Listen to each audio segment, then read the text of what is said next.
Isaac Newton, the mind that unlocked the universe. In the cold winter of 1642, as England simmered with the tensions that would erupt into civil war, a child was born in the small village of Woolsthorpe.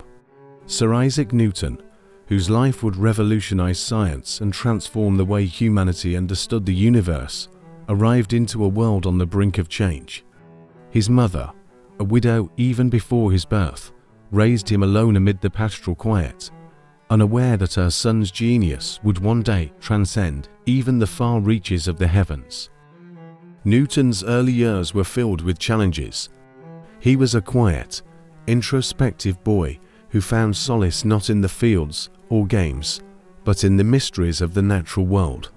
He would later attend the University of Cambridge, entering Trinity College, where his mind would begin to reach out to the vast questions of existence and the unseen forces that governed it.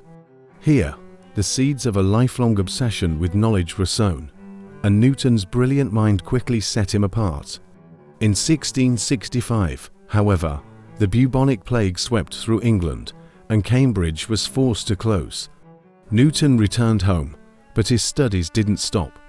Far from it, this period of isolation became what some call his annus mirabilis, his miraculous year.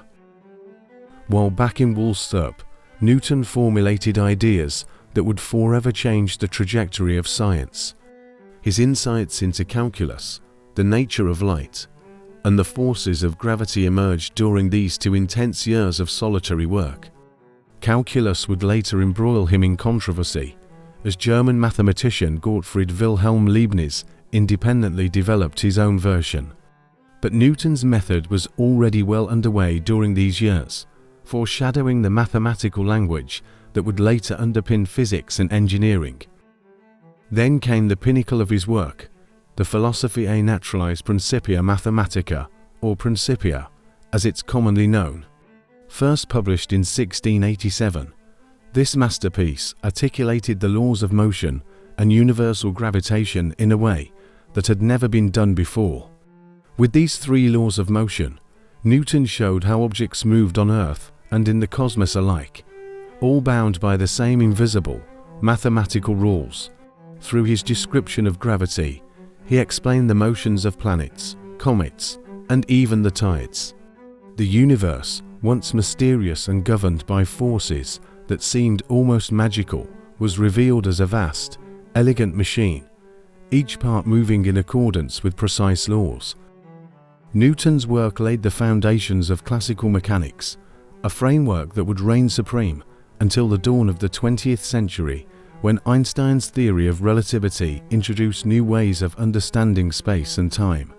Yet, Newton's equations still stand as pillars of science, their precision invaluable in nearly every field of physical science. His interests, however, extended beyond mathematics and physics. Driven by curiosity, Newton delved deeply into the study of light, producing a revolutionary theory of color.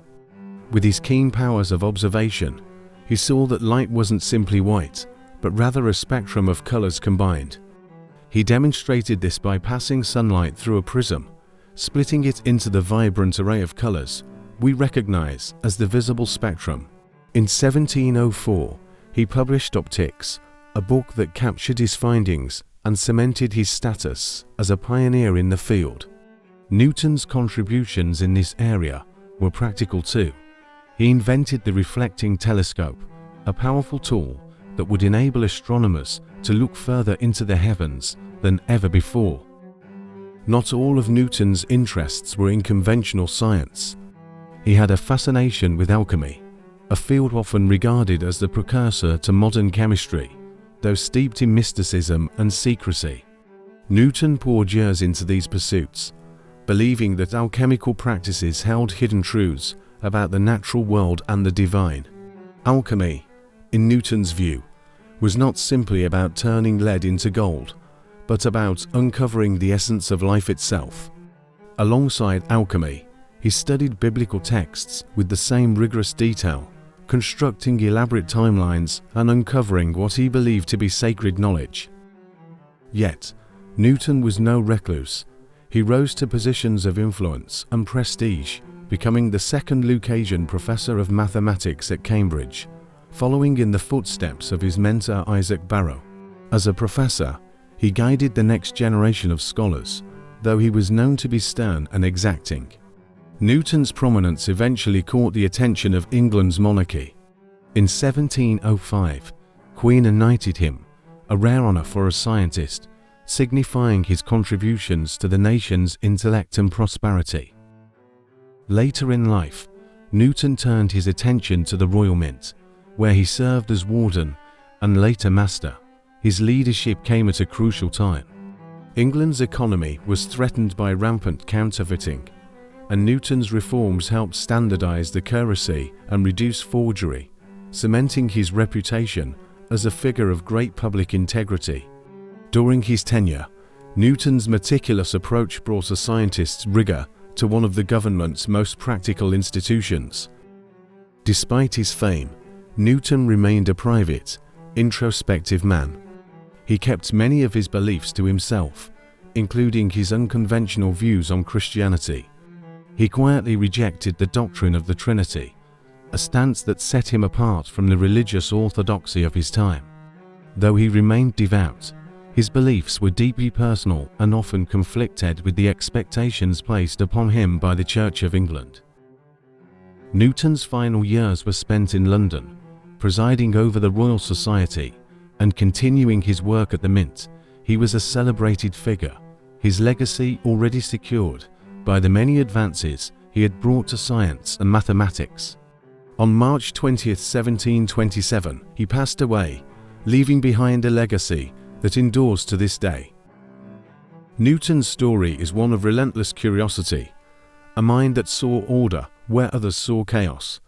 His contributions to science bridged the chasm between the medieval and modern worlds, transforming philosophy into science and alchemy into chemistry. Through his work, he left humanity a clearer view of the cosmos and its invisible, mathematical beauty, an achievement that would inspire generations to come.